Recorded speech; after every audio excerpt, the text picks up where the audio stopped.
আসসালামু আলাইকুম। আমার নাম মোহাম্মদ মাসুদ রানা, দিনাজপুর জেলা থেকে এসেছি। আমি আরবি উপর ভাইবা দিলাম, সহকারী মৌলভী। আমি সালাম দিয়ে প্রবেশ করলাম, কাগজগুলো দিলাম, বসতে বললো তারা। প্রশ্ন করলো একটি যে কোনো সূরা বলুন, ছোট একটি সূরা বলুন। আমি বললাম। তারপরে বললো হাদিস কত প্রকার, আমি বললাম কি কি, তারপরে বললাম। তারপরে বললো যে আল লুগাতুল আরাবিয়া, এটি কি? আমি বললাম যে এটি একটি বই, অর্থ হচ্ছে আরবি ভাষা ও সাহিত্য। তারপরে বললো যে লুগাতুল আরাবিয়া তার্কিক কি, আমি পারি নাই। তারপরে বললো যে তাকরিরি হাদিস, যে কোনো একটা তাকরিরি হাদিস বলুন, আমি পারি নাই। তো বললো যে ঠিক আছে, আসেন। আসসালামু আলাইকুম, আমার নাম মুসাম্মদ রুকসানা আক্তার, আমি দিনাজপুর জেলা থেকে আসছি। আজকে আমার সহকারী মৌলভী আরবির ভাইবা ছিল।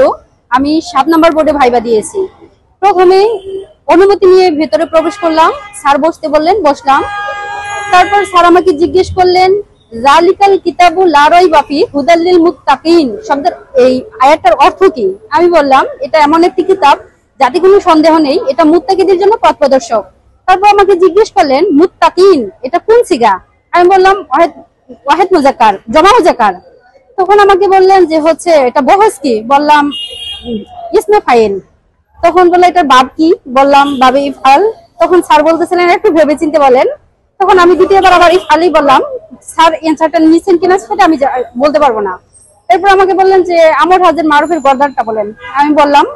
তারপর স্যার বললেন যে জাযাকাল্লাহ খাইরান, আপনার জন্য শুভকামনা। এটাই ছিল আজকে আমার ভাইবা অভিজ্ঞতা। আসসালামু আলাইকুম রাহমাতুল্লাহ। আমি আব্দুর রহমান, আমি দিনাজপুর জেলা থেকে এসেছি। আমি সহকারী মৌলভী ভাইবা দিতে এসেছি। আমি প্রথমে সালাম দিয়ে প্রবেশ করলাম। প্রবেশ করার পরে আমার সার্টিফিকেট গুলো নেওয়া হলো। এরপরে তেনারা বসতে বললেন, আমি বসলাম। বসার পরে আমাকে জিজ্ঞাসা করা হলো যে আল্লাহ তাআলার গুণবাচক নাম কয়টি। আমি সেটি উত্তর দিলাম। এরপরে বলা হলো যে আপনি কয়েকটি আল্লাহ তাআলার গুণবাচক নাম সমূহ বলেন। আমি কয়েকটি বললাম। বলার পরে আমাকে আরবি একটি শব্দ ধরানো হলো। সেই শব্দ থেকে আমাকে তারকিব করতে বলা হলো। আমি তারকিব করলাম।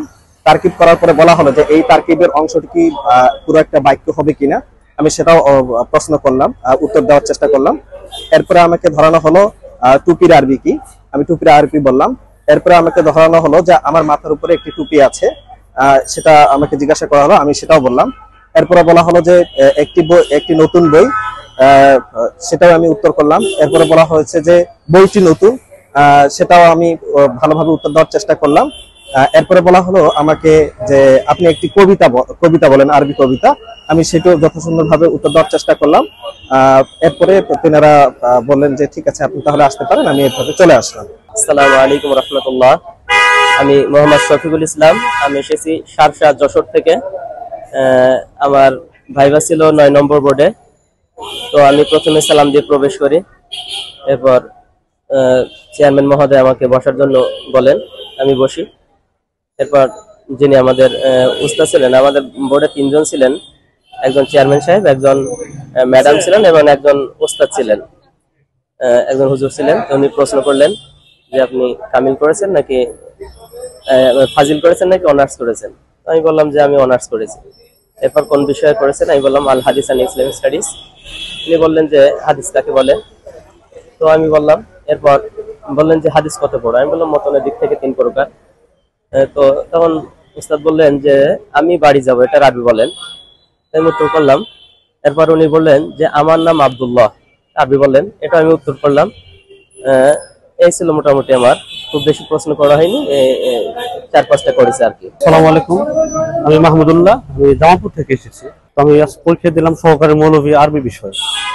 তো ভাইবা বোর্ডে যাওয়ার প্রথমে সালাম দেওয়ার পর আলহামদুলিল্লাহ তারা বসতে বললেন। তো তাদের ব্যবহার অত্যন্ত অমায়িক। তারা আমাকে খুব সহজ প্রশ্নগুলি করেছেন। বিশেষ করে তারা আরবি 3য় পত্রের মিজান থেকে প্রশ্ন করেছেন। এরপর আপনার ফিকহ থেকে কিছু প্রশ্ন। তো আলহামদুলিল্লাহ সব মিলে সব প্রশ্ন পেরেছি, খুব সহজ প্রশ্ন। আলহামদুলিল্লাহ, ধন্যবাদ সবাইকে।